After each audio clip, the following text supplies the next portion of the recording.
All right, everybody, welcome in Season 3, Episode 26 of the Swishlist Podcast. This is going to be our playoff prediction first round edition.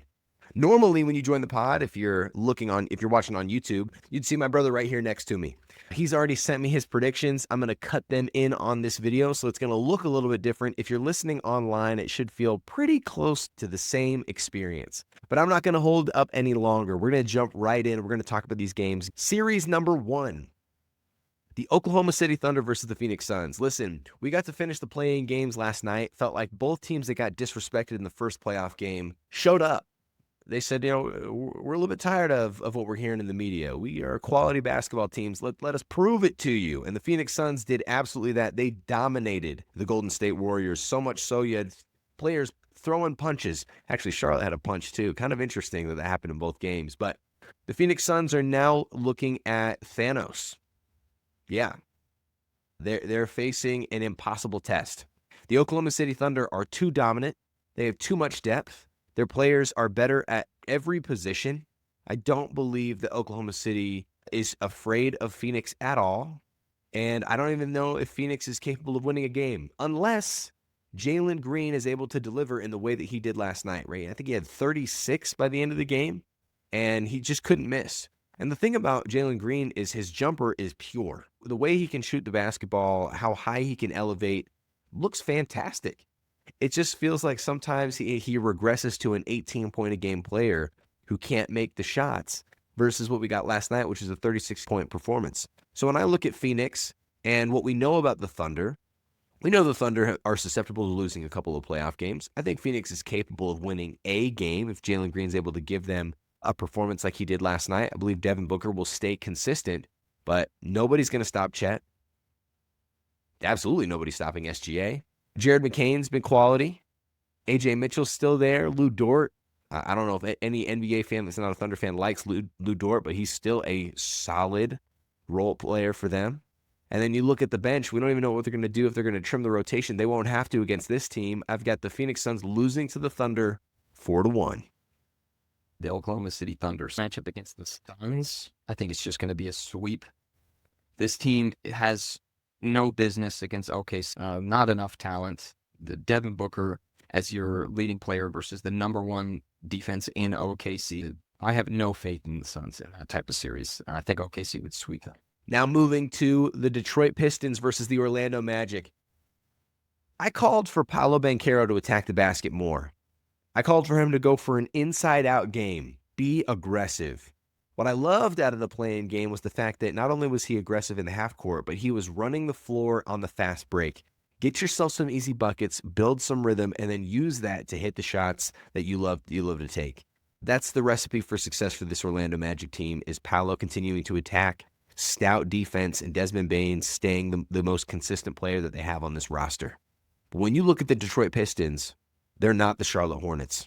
The Charlotte Hornets shoot, the most threes in the league this season? That's not Detroit. Detroit has no problem playing bully ball. Detroit has no problem taking you inside. They've got two bigs that are not afraid of anybody in Stewart and in Jalen Duren.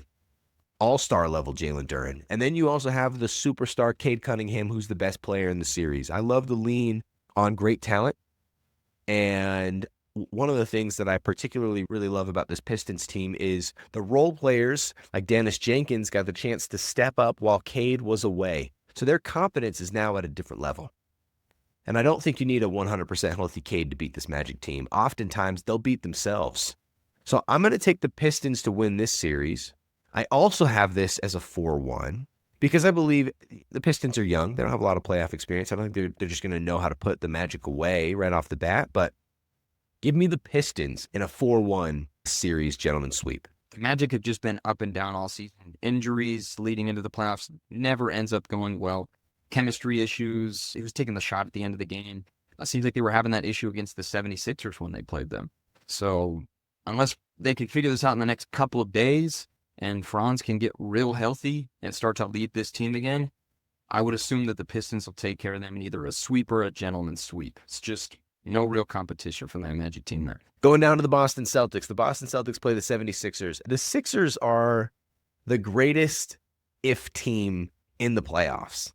If Joel Embiid is healthy, If we get a vintage Paul George, if Tyrese Maxey is able to maintain his high-level guard play as one of the fastest guards in the league, then maybe, if, a lot of ifs, the Boston Celtics are not an if team.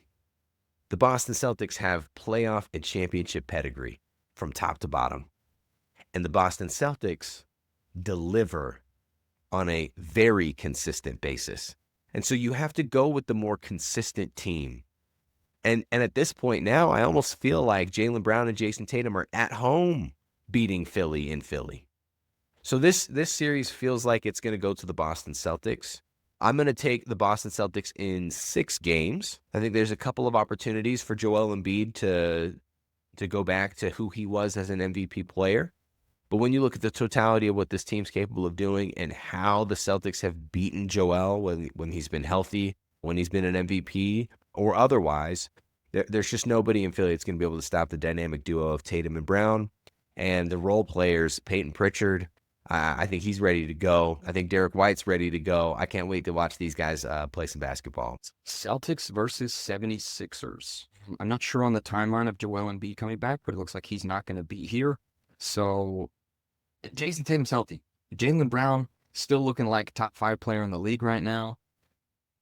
It's going to be Celtics. Gentlemen's sweep, I would assume. Tyrese Maxey can get hot one game. Paul George has a good game.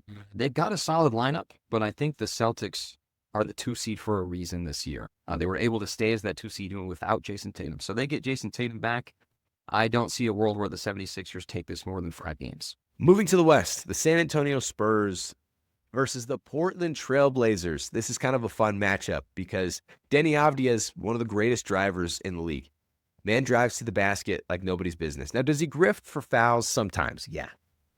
Anybody that's watched those games knows that that's the case. But the fact of the matter is also he's an aggressive player and he does get fouled a lot. So what does that do for a team like San Antonio? Well, you can put some starters in some foul trouble.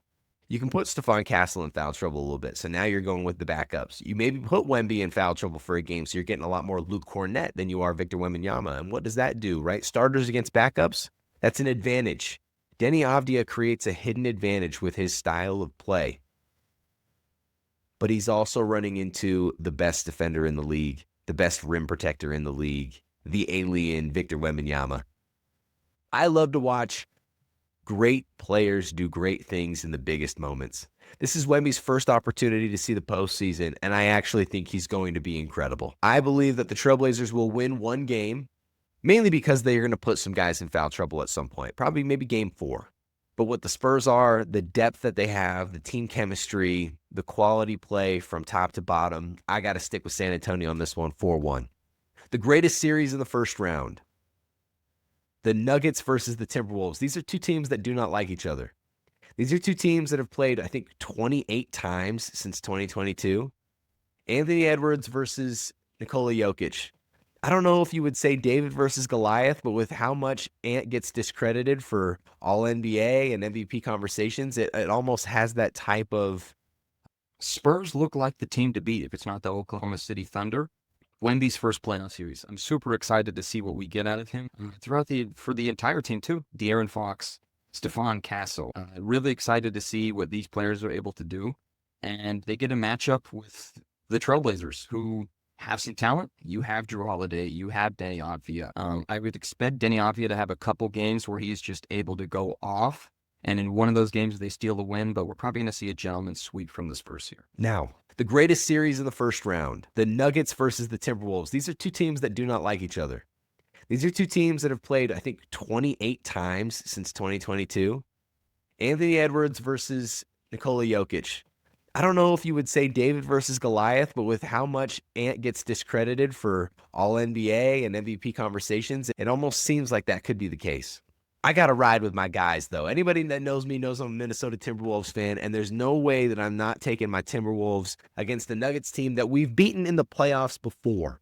I'm going with Minnesota. Now, to do it, it's probably going to be a 7-game series. To do it, we're probably going to need a 50 ball from Anthony Edwards at some point. To do it, we need Julius Randle to be one of the most consistent players in the postseason in the first round.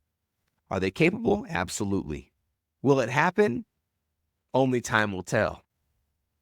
The Nuggets have struggled with injuries. They haven't exactly had the whole band together. And I don't know if Aaron Gordon's going to provide the same playoff value that he has in the past. I have Jamal Murray not showing up as playoff Murray like he has in previous years. Dosunmu's going to play well. I think Jaden has one of the he's improved his mid-range and his floater game so much. Minnesota does have a habit of becoming anemic on offense at times and relying too much on Anthony Edwards to generate offense. But the fact that anytime we put Jokic in the switch, it's just dunks at the rim from Jaden and from Ant leads me to believe we've got a legitimate chance here. So I'm going to take my Minnesota Timberwolves to win this series in 7. We've seen this before.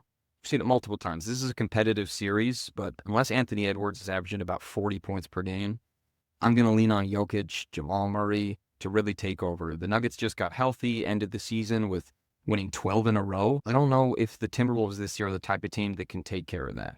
Not really a different roster for them, so I'm taking the Nuggets, let's say in 6 games. And when you go to the Knicks versus the Hawks, this is not an easy one for the New York Knicks. Jalen Johnson's a problem. If you haven't gotten the chance to watch Atlanta, this man plays like a video game player.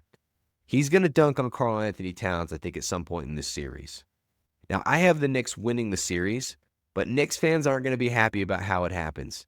I think this is going to go 6 games. I think Karl Anthony Towns is going to have flashes of greatness, and he's going to have moments that really frustrate fans. Nickeil Alexander-Walker, you can't forget the quality defender that he was for Minnesota, along with his improvement on offense. And they've made a lot of acquisitions through the season, Atlanta has, and they've all hit. So I've got the Hawks winning 2 games against the Knicks, but losing in 6. Jalen Brunson is too clutch to lose a first-round series against a team like the Hawks. Give me the Knicks. I think this series might get interesting. I think the Hawks are wanting a win.